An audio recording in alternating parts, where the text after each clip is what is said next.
नमस्कार, मैं हूं नेहा श्रीवास्तव। आप देख रहे हैं मेरा खास बुलेटिन ताबड़तोड़ खबरें। चलिए नजर डालते हैं खबरों पर ताबड़तोड़ अंदाज में। सीएम योगी के गोरखपुर दौरे का आज दूसरा दिन है। सीएम योगी ने ट्रिपल ब्यूटी में आयोजित रोजगार मेले में शिरकत की और युवाओं को प्रोत्साहित भी किया है। इस मेले में करीब 10,000 युवाओं को रोजगार देने का लक्ष्य है। ये मेला कौशल विकास मिशन, पॉलिटेक्निकल और सेवा योजना की ओर से आयोजित किया गया है और अलग अलग क्षेत्र से 40 कंपनियां मेले में शामिल हैं। आगरा के कोतवाली थाना क्षेत्र में अधिकारियों से शिकायत करने पर दुकानदार को गर्दन से अलग कर देने की धमकी मिली है। वही धमकी शाहरुख नाम के एक युवक ने दी है। सूचना पर पुलिस ने शाहरुख समेत 7 नामजद लोगों के खिलाफ एफआईआर दर्ज किया है।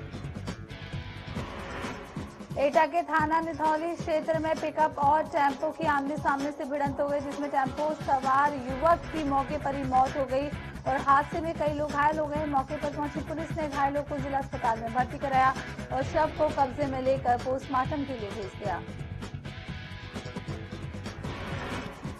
अलवेदा सड़क चौड़ीकरण जगहों पर अतिक्रमण को लेकर जिला प्रशासन ने संज्ञान लिया है। वहीं अपर जिला अधिकारी ने सड़क निर्माण के चौड़ीकरण स्थानों का स्थलीय निरीक्षण भी किया है। निरीक्षण के दौरान सड़क चौड़ीकरण के अधिकांश स्थानों पर अतिक्रमण पाया गया है, जिसके बाद अतिक्रमण स्थानों पर तत्काल खाली करने के भी आदेश दिए गए हैं। अमेठी के जामो थाना क्षेत्र में दिव्यांग छात्रा ने पैरों से लिखकर हाई स्कूल और इंटर की परीक्षाएं दी है। दिव्यांग छात्रा ने हाई स्कूल में 75% और इंटर में 62% अंक प्राप्त किए हैं। दिव्यांग छात्रा ने बताया है कि पढ़ाई के दौरान सरकार की तरफ से उसे कोई भी लाभ नहीं मिला है और कहा है कि पढ़ाई में शासन की मदद मिले तो अधिकारी बनना चाहूंगी। रामनगर में वन विभाग के भूमि संरक्षण कार्यालय में पंखे चोरी करते हुए एक चोर को पकड़ा गया है, जिसके बाद वन विभाग ने मामले की जानकारी पुलिस दे दी है। सूचना पर पहुंची पुलिस ने चोर को पकड़ लिया है और मामले की कार्रवाई में जुट गई है। बीएसपी प्रमुख मायावती ने उपराष्ट्रपति चुनाव को लेकर बड़ा ऐलान कर दिया है। मायावती ने आगामी उपराष्ट्रपति चुनाव में भी एनडीए के प्रत्याशी के पक्ष में ऐलान किया है। बहुजन समाज पार्टी की अध्यक्ष मायावती एनडीए उम्मीदवार जगदीप धनखड़ को समर्थन देने जा रही हैं। मायावती ने ट्वीट करते हुए समर्थन का ऐलान किया है। फतेहपुर के कानपुर प्रयागराज हाईवे पर नशे में धुत दरोगा ने सड़क किनारे खड़े 2 ट्रक मृत को कुचल दिया, जिससे एक युवक की मौके पर दर्दनाक मौत हो गई। वहीं एक युवक गंभीर रूप से घायल बताया जा रहा है, जहां जिला अस्पताल में परिजनों से पुलिस की झड़प भी हो गई। सूचना पर एसडीएम और सीओ मौके पर पहुंचे और परिजनों को शांत कराया। कासगंज में एसपी की पत्नी ने थाना परिसर में बने आवास में अवैध तमंचे से खुद को गोली मारकर आत्महत्या कर ली। वहीं घटना की सूचना मिलने पर आनंद फानंद में एसएसपी घटनास्थल का निरीक्षण करने पहुंचे, जिसके बाद एसएसपी ने एसपी को तत्काल प्रभाव से लाइन हाजिर होने के लिए कहा। लखनऊ के बीकेट में भाजपा बूथ प्रभारी महावीर के साथ अभद्रता का मामला सामने आया है। भाजपा कार्यकर्ताओं का थाने पर जमकर हंगामा किया, जहां जानकारी के बाद बीकेटी विधायक योगेश शुक्ला पहुंचे और दरोगा सुनील कुमार को हटाया गया। वहीं थाना प्रभारी जितेंद्र प्रताप सिंह के खिलाफ जांच के आदेश भी दिए गए। कानपुर में स्थित रियल एस्टेट कारोबारी राकेश यादव के घर आयकर विभाग ने छापा मारा है। भूमाफिया विजेंद्र चौहान से संबंधित की बात सामने भी आ रही है। कन्नौज रोडवेज बस स्टेशन पर माफिया की चक्रव्यूह में फंस गया। कुछ दिन पहले यातायात पुलिस ने अवैध बसों पर नकेल कसने के लिए अभियान शुरू किया था। इसका नतीजा ये हुआ कि बस संचालक उनसे भिड़ गए और कुछ दिन बाद सब कुछ तबादला कर दिया गया। बरेली में खनन माफिया से अवैध खनन की ट्रैक्टर ट्रॉली रोकने पर सिपाही को ट्रांसफर कराने की धमकी दी गई है। माफिया का धमकी भरा वीडियो सोशल मीडिया पर वायरल हो रहा है। गाजीपुर में जिला पंचायत सदस्य की खाली हुई सीटों के लिए आज पोलिंग पार्टियां रवाना होंगी। वोटिंग के लिए 75 पोलिंग बूथ बनाए गए हैं। वहीं मतदान संपन्न कराने के लिए 476 कर्मचारियों को तैनात भी किया गया है। सीएम योगी अपने दौरे के दूसरे दिन पर गोरखपुर पहुंचे, जहां सीएम योगी ने गोरखनाथ मंदिर में जनता दरबार भी लगाया। यहां सीएम ने सभी फरियादों की बारी का फरियाद सुनी है और जनता दरबार में मौजूद अधिकारियों को तत्काल कार्रवाई करने के निर्देश दिए। योगी सरकार अनुसूचित जाति के बच्चों की पढ़ाई का पूरा खर्च उठाने की पहल कर रही है, जिससे धन के अभाव में उनकी पढ़ाई न रुके। योगी सरकार मुख्यमंत्री मेधावी छात्रवृत्ति योजना का शुभारंभ करेंगे। इस प्रस्ताव पर मंत्रिपरिषद की मंजूरी मिलने के बाद जल्द ही शुभारंभ किया जाएगा। सहारनपुर के देवबंद में बीएससी की छात्रा के साथ सिपाही ने दुष्कर्म कर उसका वीडियो बनाकर सोशल मीडिया पर डालने की धमकी दी है, जिसके बाद पीड़ित छात्रा ने पिता की शिकायत पर पुलिस ने मामले की जांच की। वहीं पुलिस ने आरोपी को गिरफ्तार कर जेल भेज दिया है। झांसी जनपद में डीआईजी सहित भारी पुलिस दल के साथ शहर क्षेत्र में पैदल मार्च निकाला गया। यातायात व्यवस्था को लेकर कई जगहों पर पुलिस बल तैनात हो रही है। सड़कों पर घूमे और शांति बनाए रखने की भी अपील की जा रही है। साथ ही यातायात नियमों के उल्लंघन करने वालों पर कार्रवाई के निर्देश भी दिए गए हैं। मथुरा की टेक्सटाइल फैक्ट्री में अचानक भीषण आग लग गई। आग लगने से फैक्ट्री में रखा हुआ सामान जलकर खाक हो गया, जिसके बाद आग की सूचना पर पहुंची दमकल की टीम ने कड़ी मशक्कत के बाद आग पर काबू पाया। वहीं हादसे में कोई भी जनहानि नहीं हुई है।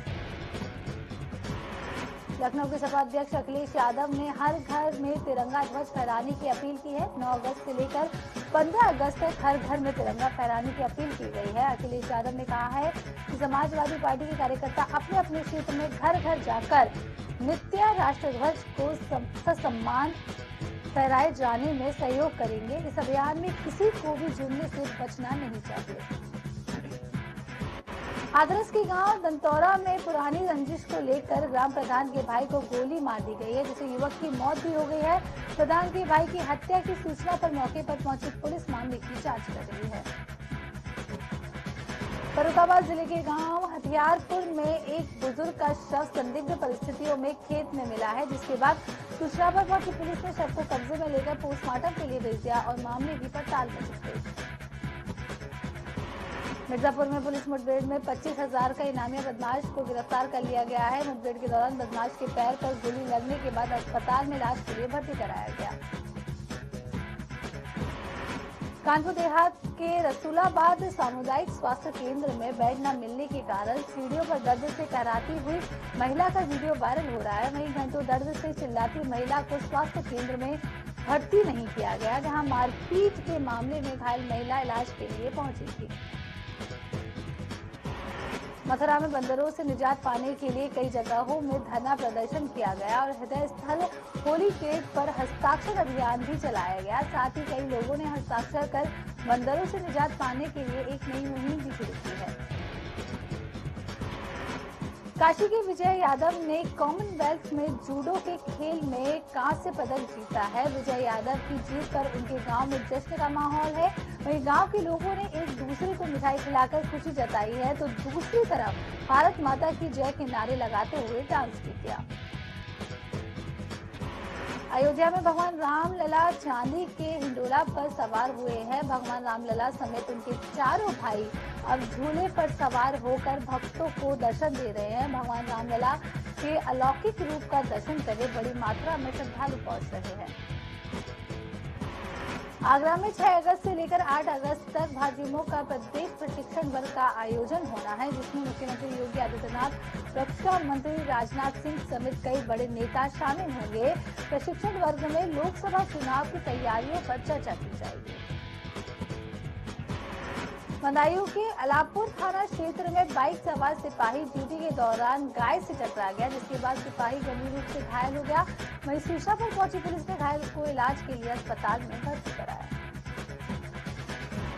ललितपुर के कोतवाली ताल बेहद क्षेत्र में रोडवेज की बस से बाइक सवार की टक्कर हो गई, जिसमें बाइक सवार युवक की मौके पर मौत हो गई। वहीं सूचना पर पहुंची पुलिस ने शव को कब्जे में लेकर पोस्टमार्टम के लिए भेज दिया। कानपुर देहात के रनिया में मिनरल वाटर कंपनी के डुप्लीकेसी की सूचना पर पुलिस ने छापेमार कार्रवाई की है, जहां एक निजी फैक्ट्री में प्रसिद्ध वाटर कंपनी के पानी की बोतल कॉपीराइट करके बनाई जा रही है, जिसके बाद पुलिस ने 420 के आरोप में निजी कंपनी के मालिक के खिलाफ मुकदमा दर्ज कर दिया है। झांसी के प्रेम नगर थाना क्षेत्र में 65 वर्षीय रिटायर्ड रेलवे कर्मचारी का नाले में शव मिला है। वहीं परिजनों ने अनुसार बताया गया है कि मृतक शराब के नशे में धुत था, जहां पुलिस से नीचे नाले में गिरने के कारण में मृत्यु हो सकती है। लखीमपुर खीरी में हर घर तिरंगा कार्यक्रम के अवसर पर तिरंगा मैराथन रैली आयोजन किया गया है। इस मैराथन रैली में एसएसबी 70वीं बटालियन के जवान शामिल रहेंगे। इस दौरान जवान 13 अगस्त से 15 अगस्त तक हर घर तिरंगा फहराने को लेकर जनता को जागरूक करेंगे। नोएडा की सिक्का कार्मिक सोसाइटी में गार्ड पर लोहे का दरवाजा गिर गया, जिससे उसकी मौके पर मौत हो गई। जिसके बाद मृतक गार्ड के परिजनों की शिकायत पर पुलिस ने 3 लोगों पर एफआईआर दर्ज की है। हल्द्वानी में नेता प्रतिपक्ष यशपाल आर्य ने राजमार्गों और भूस्खलन प्रभावित पीड़ित की मदद को लेकर राज्य सरकार पर सवाल उठाए हैं। नेशनल हाईवे मार्ग मलबा भूस्खलन से कई सड़कें बंद हैं, लेकिन सरकार इस ओर बिल्कुल भी ध्यान नहीं दे रही है। सरकार आपदा प्रबंधन के कार्य में पूरी तरह से फेल साबित हो रही है। आगरा की शमशाबाद थाना क्षेत्र में तालाब में डूबने से एक व्यक्ति की मौत हो गई, जिसके बाद तालाब में मौजूद कछुओं ने शव को नोच डाला है। घटना की सूचना पर पहुंची पुलिस ने शव को बाहर निकाला। मुरादाबाद के मुंडा पांडे थाना क्षेत्र में सड़क हादसा हो गया, जिसमें ईंटों से भरे ट्रैक्टर ट्रॉली को मिनी ट्रक ने जोरदार टक्कर मार दी, जिसमें 4 लोग घायल हुए हैं। वहीं एक की मौके पर मौत हो गई। पीलीभीत के जहानाबाद थाना क्षेत्र में एक घर में अज्ञात कारणों से भीषण आग लग गई। घर में मौजूद 2 लड़कियां बुरी तरीके से घायल हो गई। वहीं एक लड़की के घर में फंसे होने की आशंका जताई जा रही है। सूचना पर पहुंची पुलिस ने मौके पर पहुंचकर घायलों को अस्पताल में भर्ती कराया। हाथरस नगर पालिका के भ्रष्टाचार से आहत महिला कलेक्ट्रेट स्थित पानी की टंकी पर चढ़कर न्याय की मांग करने लगी। उसने आरोप लगाया है कि कर्मचारियों ने उससे 50,000 रुपए रिश्वत मांगी है। वहीं महिला ने न्याय नहीं मिलने पर आत्महत्या करने की बात भी कही है। नोएडा के सेक्टर 58 क्षेत्र में ऑटो चालक ने शिवम नामक युवक के साथ लूट की घटना को अंजाम दिया। अपने 2 साथियों के साथ मिलकर चाकू दिखाकर लूट की घटना की गई।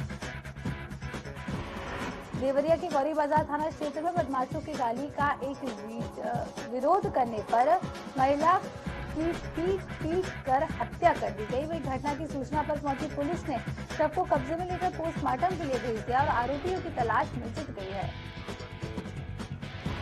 अलीगढ़ के थाना अकराबाद में मेडिकल परीक्षण कराने के लिए अस्पताल ले जाते वक्त हथकड़ी निकालकर चोर फरार हो गया। वहीं इस घटना के बाद पुलिस महकमे में हड़कंप मच गई है।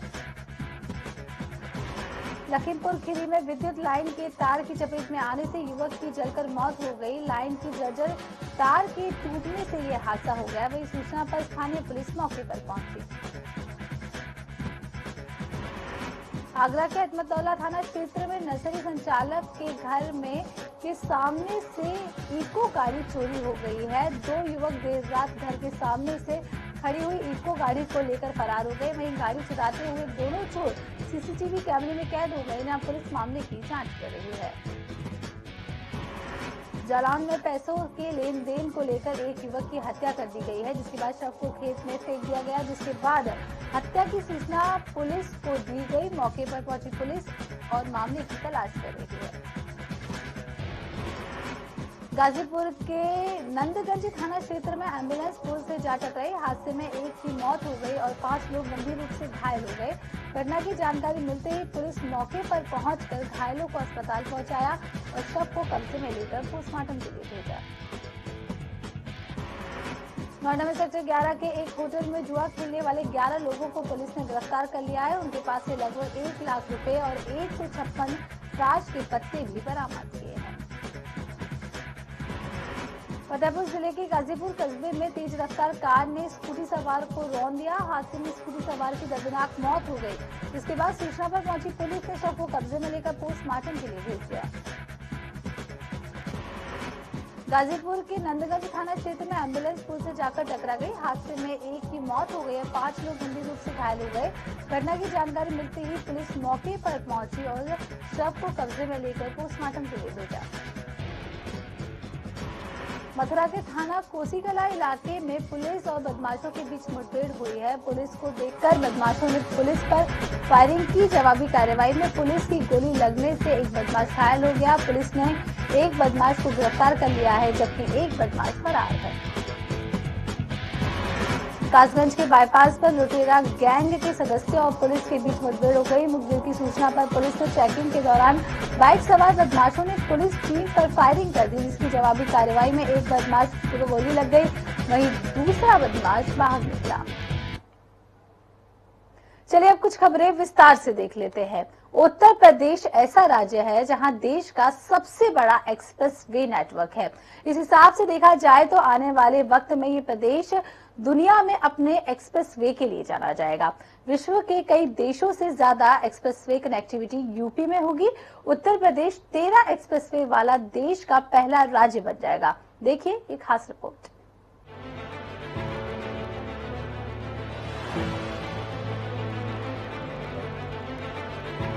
उत्तर प्रदेश ऐसा राज्य है जहां देश का सबसे बड़ा एक्सप्रेसवे नेटवर्क है। इस हिसाब से देखा जाए तो आने वाले वक्त में ये प्रदेश दुनिया में अपने एक्सप्रेसवे के लिए जाना जाएगा। विश्व के कई देशों से ज्यादा एक्सप्रेसवे कनेक्टिविटी यूपी में होगी।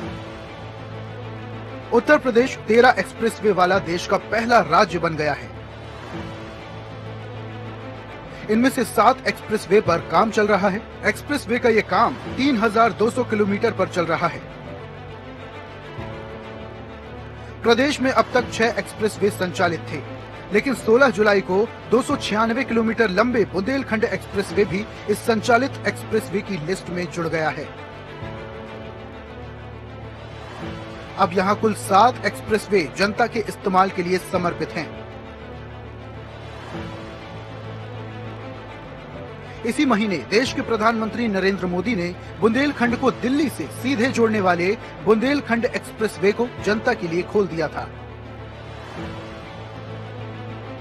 यूपी में सड़कों पर काम तेजी से हो रहा है। यूपी में गांव की गलियों, ब्लॉक मुख्यालय, जिला मुख्यालय एक राज्य से दूसरे राज्य को जोड़ने के लिए ही नहीं, बल्कि दूसरे देशों से जोड़ने के लिए भी सड़कों का जाल बिछाया जा रहा है। यहाँ 70 सालों में एक्सप्रेसवे पर कम काम हुआ था, लेकिन हाल ही में यूपी में एक्सप्रेसवे के निर्माण को संजीदगी से लिया गया। आगे बढ़ने से पहले जानिए उत्तर प्रदेश के संचालित और निर्माणाधीन एक्सप्रेसवे के बारे में। मौजूदा वक्त में उत्तर प्रदेश में कुल संचालित एक्सप्रेसवे की संख्या 6 है, जो 1225 किलोमीटर दूरी के साथ प्रदेश वासियों को लाभान्वित करता है। Yamuna expressway 165 kilometre, Noida greater Noida expressway 25 kilometre, Agra Lucknow expressway 302 kilometre, Delhi Meerut expressway 96 kilometre, Purvanchal expressway 341 kilometre, Bundelkhand expressway 296 kilometre. तो वहीं कुल निर्माणाधीन एक्सप्रेसवे की संख्या 7 है, जो 174 किलोमीटर दूरी के साथ प्रदेश वासियों को लाभान्वित करेगा। Gorakhpur link expressway 91 kilometre, Ganga expressway 594 kilometre, Lucknow Kanpur expressway 63 kilometre, Ghaziabad Kanpur expressway 63 kilometre, Ghaziabad Kanpur expressway 380 kilometre, Gorakhpur Siliguri expressway 519 kilometre, Delhi Saharanpur Dehradun expressway 210 kilometre, Ghazipur Ballia Manjhi Ghat expressway 117 kilometre. इस कड़ी में एनसीआर और पश्चिम यूपी के लोगों के लिए सहूलियत के लिए बना दिल्ली मेरठ एक्सप्रेसवे है। इसके साथ ही 594 किलोमीटर लंबे गंगा एक्सप्रेसवे का काम भी तेजी से किया जा रहा है। इसके पूरा होने से पूरब और पश्चिम की दूरी में कमी आएगी। कहा जा रहा है कि बुंदेलखंड एक्सप्रेसवे के बाद अब गंगा एक्सप्रेसवे यूपी सरकार का ड्रीम प्रोजेक्ट है। इन एक्सप्रेसवे के अलावा Lucknow Kanpur expressway, Gorakhpur link expressway, Ghazipur Ballia Manjhi Ghat expressway और दिल्ली देहरादून एक्सप्रेसवे निर्माणाधीन हैं। इससे यूपी के बाशिंदों के अलावा अन्य प्रदेशों को भी फायदा मिलेगा। प्रदेश में हाईवे और एक्सप्रेसवे के किनारे औद्योगिक गलियारों का निर्माण भी हो रहा है। इसके साथ ही इमरजेंसी की स्थिति से निपटने के लिए वायुसेना के विमानों की लैंडिंग और टेक ऑफ के लिए हवाई पट्टियां भी विकसित की जा रही हैं। कुल मिलाकर योजना इन तमाम एक्सप्रेसवे के जरिए सूबे को आर्थिक, सामरिक और व्यवहारिक दृष्टि से संपन्न बनाना है। ब्यूरो रिपोर्ट, जनता टीवी। देश में रोज किसी न किसी मुद्दे को लेकर विवाद होते हैं। कुछ विवाद राजनीति को लेकर तो कुछ विवाद सरकार की योजनाओं को लेकर होते हैं। इस फेयरलिस्ट में एक विवाद ऐसा है जिसे लेकर रोज नए मामले सामने आते हैं। हम बात कर रहे हैं धर्म की। ये एक ऐसा मुद्दा है जिसको लेकर आए दिन नए नए विवाद सामने आते रहते हैं या बन जाते हैं। ऐसा ही एक वाकया है कानपुर के स्कूल का, जहां 4 धर्म की प्रार्थना के स्कूल प्रबंधक के लिए गले की फांस बन गया है। कैसे, देखिए खास रिपोर्ट। कानपुर के पी रोड स्थित फ्लोरेट्स इंटरनेशनल स्कूल में चारों धर्म की प्रार्थना के दौरान कलमा पढ़ाने का मामला सूबे में चर्चा का विषय बना हुआ है, क्योंकि एक बच्चे के अभिभावक को हर धर्म की प्रार्थना में कलमा पढ़ाया जाना रास नहीं आया। और फिर क्या था, एक वीडियो ट्वीट हुआ जिसमें अभिभावक आरोप लगा रहे थे कि स्कूल में बच्चों को कलमा पढ़ाया जाता है। ट्वीट को बकायदा सीएम योगी, यूपी पुलिस और पुलिस कमिश्नरेट को टैग किया गया था। फिर अमूमन किसी भी घटना पर गहरी नींद में सोने वाला प्रशासन जाग गया। और सिर्फ प्रशासन नहीं जागा, बल्कि कई भगवाधारियों ने भी आओ देखा ना ताओ तुरंत इस मामले को लपक लिया। धर्म की चाशनी से सराबोर इस ट्वीट के वायरल होते ही सोमवार को बड़ी तादाद में भारतीय जनता पार्टी, बजरंग दल, विश्व हिंदू परिषद और कई अन्य संगठनों के लोगों ने स्कूल के गेट पर धरना दिया, जिसके बाद डीएम ने मामले में जांच के आदेश दिए। खैर, जांच हुई तो वीडियो सही पाया गया। डीएम के आदेश पर पुलिस ने सीसामऊ थाने में स्कूल प्रबंधक के खिलाफ धार्मिक भावनाओं को भड़काने का मुकदमा दर्ज कर लिया। इस मामले की विस्तृत जांच हुई। जांच के मंथन के बाद ज्ञान का मक्खन निकला कि भाई अब स्कूल में नहीं होगी चारों धर्म की प्रार्थना, होगा तो सिर्फ राष्ट्रगान। खैर, ये भी ठीक है, राष्ट्रगान होगा, क्योंकि क्या पता आज एक समुदाय को कलमे पर आपत्ति थी, कल दूसरे समुदाय को मंत्रोच्चारण पर हो जाती। असल में हो ही जाती, क्योंकि ये जाति धर्म ऊंच नीच की बात हमारे जहन से जो नहीं जाती। कानपुर से अभिनव श्रीवास्तव और डेस्क से मधु की रिपोर्ट। फिलहाल इस बुलेटिन में इतना ही। देखते रहिए जनता टीवी। नमस्कार।